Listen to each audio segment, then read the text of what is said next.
Hey guys, क्या आपका आधार card खो गया है और आपको आपके आधार कार्ड के बारे में अब कुछ भी पता नहीं है? आपने बैंक, पोस्ट ऑफिस, राशन की दुकान कहीं पर आपने उसे दे भी नहीं रखा था, कहीं से मिल नहीं पा रहा है, आधार नंबर भी याद नहीं है, कौन सा मोबाइल नंबर उसमें आपने लिंक करवाया था ये भी आपको नहीं पता है।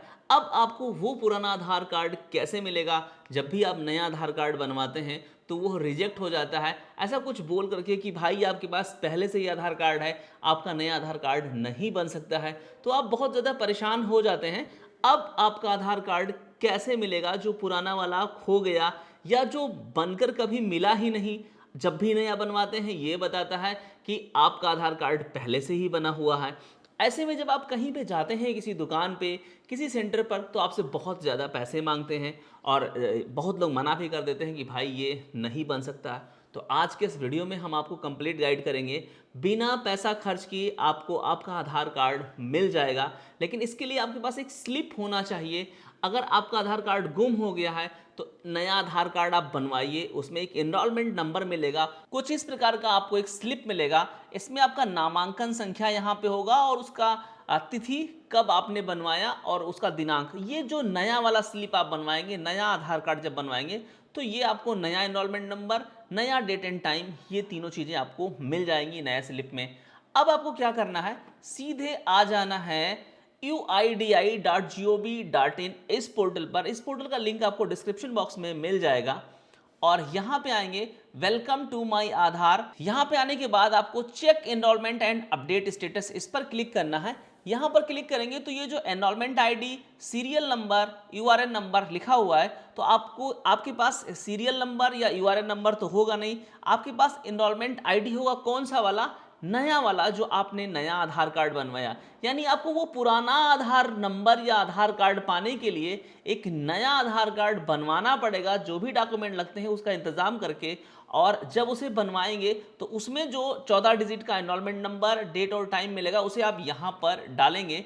जैसे कि यहाँ पे आप देख सकते हैं, ये जो 14 डिजिट का नंबर है, इसे आपको यहाँ पे डाल देना है। डेट, यहाँ डेट में सिलेक्ट कर लेंगे आप, और टाइम को टाइम में सिलेक्ट कर लेंगे। इसके बाद इसमें ये जो कैप्चा है, ये कैप्चा डाल करके आपको सबमिट करना है। गाइस, जैसे आप सबमिट करेंगे कुछ इस प्रकार से, जैसे ये कैप्चा डाल के हमने यहाँ सबमिट किया, ये पूरा डिटेल, आपको कुछ इस तरीके से मैसेज आ जाएगा, your Aadhaar enrolment request has been rejected as your Aadhaar number is already generated with EID. मतलब यहाँ पे आपको पुराना वाला ईआईडी नंबर बता देगा कि यह एनरोलमेंट आईडी से आपका पहले ही आधार बना हुआ है। बस आपका काम बन गया। अब आपको क्या करना है गाइस, ये ईआईडी नंबर आपको यहाँ से कॉपी कर लेना है और इसे आप चाहें तो किसी पेज पे भी नोट कर सकते हैं। मैंने यहाँ नोटपैड पे कॉपी कर लिया है। अगर आप मोबाइल फ़ोन में यूज़ कर रहे हैं, इस प्रक्रिया को कर रहे हैं, तो आप किसी पेज पर पेन से भी नोट कर सकते हैं। और इसके बाद आपको यहाँ से बैक आ जाना है, माई आधार पोर्टल पर एक बार फिर से आ जाएंगे और यहाँ से आपको ऑर्डर आधार पीवीसी कार्ड, ये ऑप्शन मिल जा रहा है, इस पर क्लिक करेंगे। यहाँ पे आपको आधार नंबर डालना है, जो आधार कार्ड आपको पीवीसी कार्ड में ऑर्डर करना है, लेकिन आपके पास तो आधार नंबर है ही नहीं।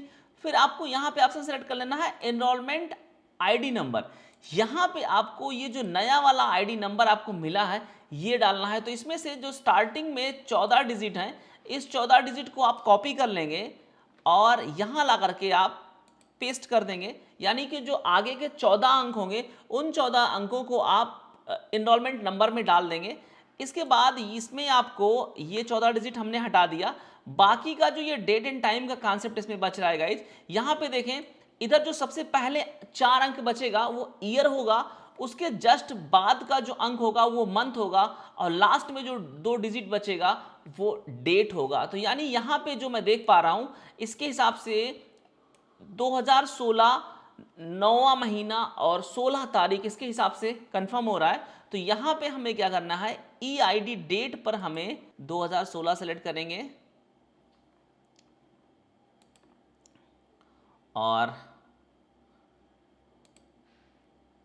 यहाँ से 16 तारीख, यानी कि 16/9/2016। ये थोड़ा समझने में फेर हो जाता है और इस वजह से आप समझ नहीं पाते हैं। तो यहाँ पे जो पहले 4 डिजिट होंगे वो ईयर होगा, उसके बाद के 2 डिजिट मंथ होगा, उसके बाद के 2 डिजिट आपका डेट होगा। तो इसी हिसाब से आपको यहाँ पे EID में डेट सेलेक्ट कर लेना है। बाकी बात लास्ट का जो बच रहा है, इन 6 डिजिट को पहला 2 डिजिट जो होता है वो आवर का होता है, बीच का 2 डिजिट होता है वो मिनट का होता है और लास्ट का जो 2 डिजिट होता है वो सेकंड का होता है। इसके हिसाब से आप यहाँ टाइम में आएंगे और टाइम में भी ये चीज़ें आप भर देंगे। तो इस तरीके से डेट सेलेक्ट करने के बाद कैप्चा डालेंगे। चूंकि मोबाइल नंबर रजिस्टर्ड होगा नहीं और यहाँ पे my mobile number is not registered पे ही आपको टिक करना पड़ेगा। अगर मोबाइल नंबर रजिस्टर्ड है तब तो फिर और आसानी से ही आपको आधार नंबर मिल जाएगा। जब आपको पता ही नहीं कि कौन सा मोबाइल नंबर रजिस्टर्ड है तो फिर आप my mobile number is not registered पर क्लिक करिए और यहाँ पे कोई दूसरा मोबाइल नंबर डाल करके आप OTP जनरेट कर लीजिए यहाँ से। और अभी इनवैलिड कैप्चा बता रहा है तो फिर से दोबारा से डालेंगे।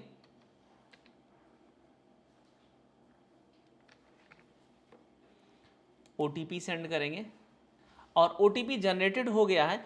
अब एक OTP आएगा, यहाँ पे OTP डाल देंगे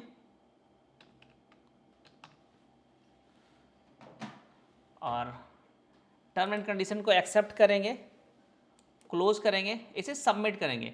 गाइस जैसे इसे सबमिट करेंगे, due to privacy reason demographic data for the Aadhaar number can not be disclose at the state, however the ordered PVC card will have to latest demographic data of the Aadhaar. ये बता रहा है कुछ security की वजह से ये पूरे डाटा आपको नहीं दिखा सकते हैं। ये आधार उस एड्रेस पर पहुंचा दिया जाएगा जिस एड्रेस के लिए ये आधार बनाया गया है। आपको यहाँ से ओके करना होगा। तो गाइस इस तरह से आप इस लिंक पर पेमेंट कर देंगे और पेमेंट करने के कुछ ही दिन बाद आपका आधार डिस्पैच हो जाएगा। अब ये डिस्पैच होकर के जाएगा कहाँ पे? जो आपका आधार जब आपने बनवाया था तो उस टाइम पे जो भी एड्रेस आपने डाला होगा उस एड्रेस के लिए डिस्पैच हो जाएगा। क्योंकि आपने नया मोबाइल नंबर डाल करके OTP लिया है तो उसी मोबाइल नंबर पर आपको उस जब भी आपका डॉकेट डिस्पैच होगा तो उस पर सारा डिटेल आ जाएगा आपके नए वाले मोबाइल नंबर पर कि आपका आधार डिस्पैच किया जा चुका है। अब उससे आप मॉनिटरिंग करते रहिए कि आपका आधार कार्ड कब कहाँ पहुँचा। अब जब आपका आधार कार्ड डाकखाने पे आ जाएगा तो उस टाइम पर आपके नए वाले मोबाइल नंबर पर ही डाकखाने के द्वारा फ़ोन किया जाएगा या आपको जो सीरियल नंबर मिले उस सीरियल नंबर से आप पोस्ट मास्टर से कांटेक्ट कर लीजिए जाकर के कि भाई अभी मेरा डॉकेट आ गया होगा। आप उसका स्टेटस चेक कर सकते हैं ऑनलाइन जाकर के इंडिया पोस्ट के साइट पर और वहाँ पर उस दिन के आसपास पहुँच जाइए और जाकर के आप अपना आधार कार्ड रिसीव कर लीजिए। तो इस तरीके से आपको आपका आधार कार्ड मुझे लगता है ऑर्डर करने के 7-8 दिन के अंदर लगभग पहुँच जाना चाहिए आपके डाकखाने तक। उम्मीद करता हूं कि आपको ये वीडियो पसंद आया होगा और अब आपको आपका आधार कार्ड मिल जाएगा। तो जल्द ही मिलूंगा किसी और इन्फॉर्मेटिव और टेक्निकल वीडियो में, तब तक के लिए जय हिंद।